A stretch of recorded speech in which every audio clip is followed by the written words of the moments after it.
In a peaceful little town lived two young women named Sarah and Emily. They had known each other since childhood, more like sisters than friends. They went to the same school, played in the same parks, shared the same snacks, and even dreamed of the same future. To live a quiet, happy life without trouble. But the one thing that truly separated them was their mindset. Sarah was the kind of girl who reacted before thinking. If she heard something alarming, she would panic immediately. If someone told her a sad story, she would cry before asking any question. And when unexpected events came her way, she rushed with her emotions first. Emily was different. Calm, quiet, observant. She believed every situation needed a few seconds of thought before reacting. She used to tell Sarah, "Not everything that looks urgent is truly urgent." Sarah always waved it away. To her, pausing felt like wasting time. She preferred to take action first and think later. One ordinary afternoon, both girls were resting at home after a long day.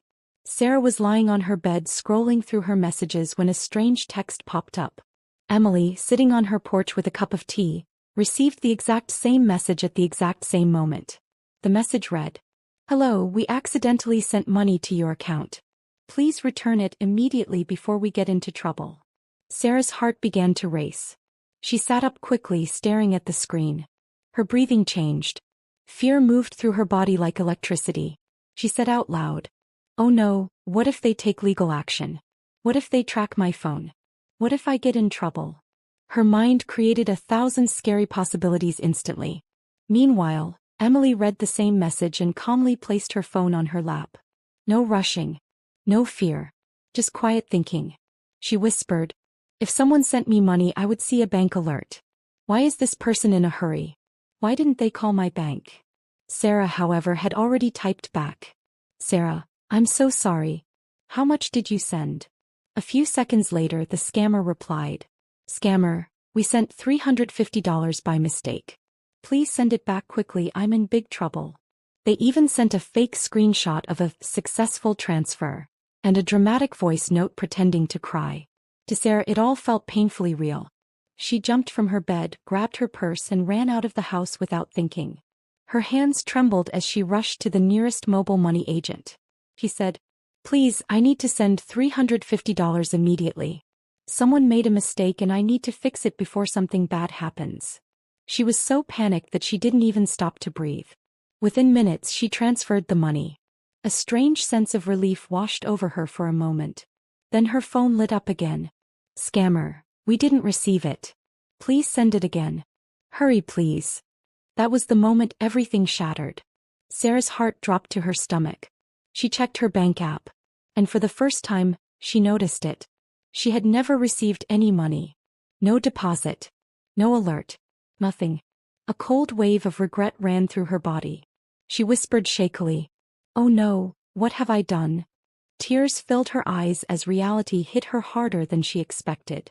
She had been scammed. She had fallen into a trap she could have avoided. Meanwhile, Emily was still sitting on her porch. She picked up her phone, opened her bank app, and saw nothing. No deposit. No transaction. Not even a notification. She calmly dialed her bank's customer care, who confirmed, "Ma'am, that message is a scam. Please do not respond." Emily deleted the message and continued drinking her tea. Later that evening, Sarah burst into Emily's yard, crying uncontrollably. Her voice shook as she said, "Emily, I made a huge mistake." Emily rushed to her side and held her close. "Sarah, breathe. Tell me what happened." And Sarah told her everything. The message, the panic, the rushing, the fear, the money she lost, the shame she now felt. Emily took a deep breath and looked at her gently. "Sarah, life always gives warnings before danger. But if you rush, you will never see them." Sarah cried harder, her voice broken. "I should have waited. I should have checked. I should have thought." Emily wiped her tears and said softly, "Rushing is expensive. Pausing is free. Sometimes, that small pause can save your money, your peace, and your future." That night, Sarah learned a powerful lesson. A lesson that changed her entire outlook on life. She learned that not every message should be trusted. Not every emergency is real. Not every voice deserves a reaction. And fear can make you blind to the truth. But more importantly, she learned, wisdom begins with a pause. Emily didn't avoid the scam because she was lucky. She avoided it because she thought first. Sarah wiped her tears and promised herself that from that day forward, she would never rush into decisions again. He would think. He would verify. She would listen. And that single promise transformed her life in ways she never imagined. Narrator. And that is the story of the girl who rushed into darkness, and the friend who guided her back into light. Thank you so much for listening to this story. I hope it taught you something powerful. That patience protects you, and rushing can lead you into danger. If you enjoyed this story, please like, share, and subscribe to my YouTube channel for more inspiring and eye-opening stories. Your support means everything. See you in the next video.